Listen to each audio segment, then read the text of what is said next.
ஐயா வீரன் அழகுமுத்துக்கோன் அவருடைய வாழ்க்கை சரித்திரம் தமிழகத்தினுடைய பாடப்புத்தகத்தில் இடம்பெற வேண்டும். எல்லா குழந்தைகளுக்கும் கூட இவருடைய அருமை பெருமை எல்லாம் கூட பள்ளிக்கூடத்திலே நாம் சொல்லிக் கொடுக்க வேண்டும். இவருடைய வாழ்க்கை சரித்திரத்தை பாடநூலில் இடம்பெற செய்ய வேண்டும். அதை முதலமைச்சர் அவர்கள் செய்வார்கள் என்கிற நம்பிக்கை இருக்கு. அதாவது பல பேய்கள் தமிழ்நாட்டில் இருக்கு. இந்த வேதாளம் வந்திருப்பதே பேயை ஓட்டுறதுக்கு தான். அதனால ஒரு பேயை ஓட்டிட்டு இருக்கேன். இந்த பேயை ஓட்டிட்டு திரும்ப அந்த பேய்க்கு வர்றேன். அதனால இத்தனை பேய் இருக்கிறதுனால ஒரே நேரத்தில் எல்லா பேயும் ஓட்ட முடியாது. ஒரு பேயை போய் தான் வரணும். ஏன்னா இந்த பேய்கள் எல்லாம் தமிழக மக்களை பிடித்த பீடைகளை போல இந்த பேய்கள் எல்லாம் மக்களை பிடித்து 70 ஆண்டு காலமாக வளர்ச்சி இல்லை. தமிழ்நாட்டில் அதே வறுமை கோடு. தமிழ்நாட்டில் விவசாயம் பண்ணுறதுக்கு தண்ணி இல்லை. காரணம் இந்த பேய் தான். ஆனால் நான் செல்வ பெருந்தகை அவர்களே முன்னாள் ரவுடி என்று சொன்னது பொய்யா? இல்லை. அதற்கான தரவுகளை வெளியிட்டிருக்கேன். அவர் குண்டா சட்டத்தில் கைது செய்யவில்லை, கைது செய்யப்படவில்லைன்னு அவர் சொல்கிறாரு. அதுவும் போய் இது ரொம்ப தவறுங்க. நான் சும்மா சாட்டை திருமுருகனவரில் சும்மா கைது பண்ணுறதுல என்ன அர்த்தமா? காவல்துறை இந்த வீரத்தை எங்கே காட்டணும்னா, ஒரு பக்கம் தமிழகத்தில் கூலிப்படைகள் ரவுடிகள் வெளியே வந்து செஞ்சுக்கிட்டு இருக்காங்க. அவங்க மேலே காட்டணும்.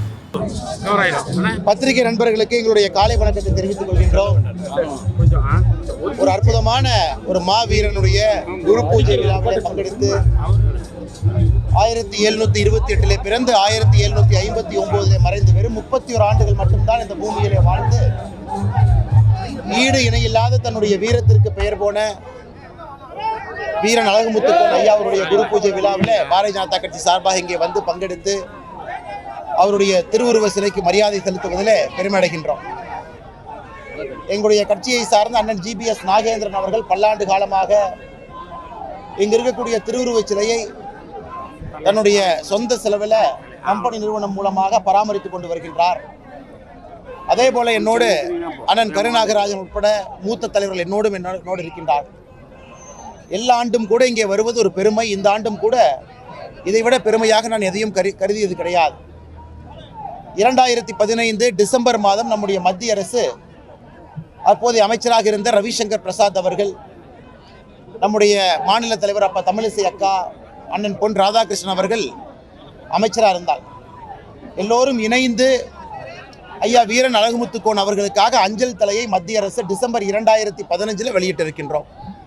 அதையும் கூட இந்த நேரத்தில் நம்முடைய பத்திரிகை நண்பர்கள் மூலமாக தமிழக மக்களுக்கு நினைவு கூற நாங்கள் கடமைப்பட்டிருக்கின்றோம். தொடர்ச்சியாக எல்லா ஆண்டும் வைக்கக்கூடிய அதே வேண்டுகோளை தான் இந்த வருஷம் வைக்கிறோம்.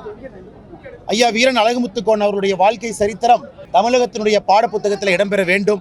எல்லா குழந்தைகளுக்கும் கூட இவருடைய அருமை பெருமை எல்லாம் கூட பள்ளிக்கூடத்திலே நாம் சொல்லிக் கொடுக்க வேண்டும். வெறும் 31 வயசு தாங்க, வெறும் 31 இயர்ஸ். முதல் இந்திய சுதந்திர போராட்டம் என்கின்ற வரலாறு மறுபடியும் நாம் எழுத ஆரம்பிச்சோம் அப்படின்னா 1750, 55, 58, 59 காலகட்டத்தை நாம் எழுதணும்.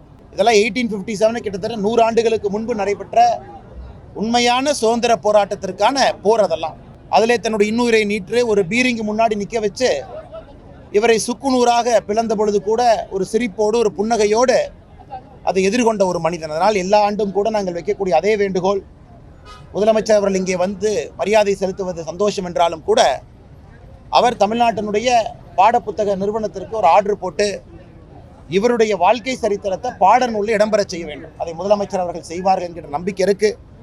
இங்கே இருக்கக்கூடிய எல்லா நம்முடைய கட்சி நண்பர்களுக்கும் தலைவர்களுக்கும் பத்திரிகை நண்பர்களுக்கும் இந்த நேரத்தில் நன்றி சொல்வதற்கு நாங்கள் கடமைப்பட்டிருக்கின்றோம். கேள்வி இருந்தால் கேளுங்கன்னா பதில் சொல்றேன். அதிமுக விட்டுட்டேன். அதாவது பல பேய்கள் தமிழ்நாட்டில் இருக்கு. இந்த வேதாளம் வந்திருப்பதே பேயை ஓட்டுறதுக்கு தான். அதனால ஒரு பேயை ஓட்டிட்டு இருக்கேன். இந்த பேயை ஓட்டிட்டு திரும்ப அந்த பேய்க்கு வர்றேன். அதனால் இத்தனை பேய் இருக்கிறதுனால ஒரே நேரத்தில் எல்லா பேயும் ஓட்ட முடியாது. ஒரு பேயை போய் தான் வரணும். ஏன்னா இந்த பேய்கள் எல்லாம் தமிழக மக்களை பிடித்த பீடைகளை போல இந்த பேய்கள் எல்லாம் மக்களை பிடித்து 70 ஆண்டு காலமாக வளர்ச்சி இல்லை. தமிழ்நாட்டில் அதே வறுமை கோடு. தமிழ்நாட்டில் விவசாயம் பண்ணுறதுக்கு தண்ணி இல்லை. காரணம் இந்த பேய் தான். அதனால் இந்த வேதாளம் ஒரு பேயை தொத்திக்கிட்டு வர்றேன். இந்த பேயை முடிச்சுட்டு திரும்ப அந்த பேய்க்கு மறுபடியும் வர்றேன். பொறுத்துருங்க. 10 பேர் வந்து எரிக்கிறாங்கன்னா ஏனே அது 4 பேர் 5 பேர் எரிக்கிறாங்க. கோயம்புத்தூரில் 10 பேர் வந்தாங்க, திருநெல்வேலியில் 6 பேர் வந்தாங்க. அந்த உருவபொம்மையை தூக்குறதுக்கு 4 ஆளுங்க வந்திருக்கிறாங்க. வந்து உருவபொம்மை எரிச்சிட்டு இருக்கிறாங்க. ஆனால் நான் செல்வ பெருந்தகை அவர்களே முன்னாள் ரவுடி என்று சொன்னது பொய்யா? இல்லை. அதற்கான தரவுகளை வெளியிட்டிருக்கேன். அவர் குண்டா சட்டத்தில் கைது செய்யவில்லை, கைது செய்யப்படவில்லைன்னு அவர் சொல்கிறாரு. அதுவும் போய். அவருக்கும் தமிழகத்தினுடைய முக்கியமான குற்றம் எதுக்கும் சம்பந்தம் இல்லைன்னு சொல்கிறாங்கன்னா அதுவும் போய். தமிழகத்தினுடைய காங்கிரஸினுடைய வரலாறு இவ்வளவுதான். இன்னைக்கு உண்மையான காங்கிரஸ்காரங்க எல்லோருமே தொலைபேசி மூலமா நிறைய பேர் முக்கியமான தலைவர்கள் என்னை கூப்பிட்டு அண்ணா இதை பத்தி பேசுனதுக்கு ரொம்ப நன்றி, இதைத்தான் அகில இந்திய தலைமையில் தொடர்ந்து சொன்னான் அவர் தலைவராக போட்டாங்க. மூத்த முக்கியமான பாரம்பரியமிக்க காங்கிரஸ் தலைவர்கள் எத்தனையோ பேர் தொலைபேசியில் எங்களை கூப்பிட்டு பேசிட்டு இருக்காங்க. எனக்கு புதிதாக இவரோடு வந்திருக்கக்கூடிய தொண்டர்கள் ஊருக்கு 6 பேர் திருவுருவ பொம்மையை இதை கொண்டு வந்து எரிச்சிட்டு இருக்கிறாங்க. அதெல்லாம் எரிக்கிட்டுங்கன்னா அதெல்லாம் மகிழ்ச்சி தான், சந்தோஷம் தான்.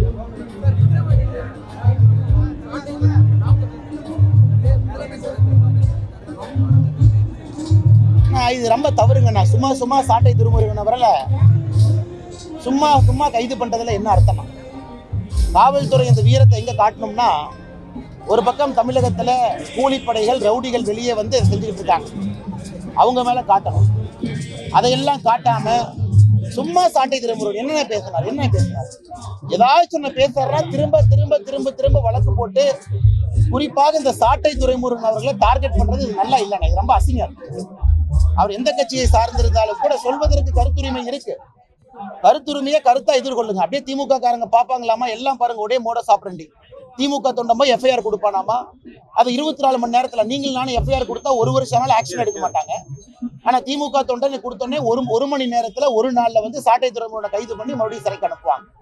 இது வாடிக்கையாக இருக்கு. இதை கண்டிப்பது மட்டுமல்ல, காவல்துறை ஒரு முறை தங்களுடைய முகத்தை கண்ணாடியில பார்த்துக்கணும். எத்தனை காலத்திற்கு திமுகவினுடைய ஏவல் துறையாக காவல்துறையில சில பேர் பணிபுரிவாங்க. அதனால் இதை மக்கள் பார்த்து கொண்டிருக்கின்றார்கள். சரியான நேரத்தில் தக்க பாடம் புகட்டுவாங்க என்று நான் நம்புகின்றேன். வேறங்கண்ணா.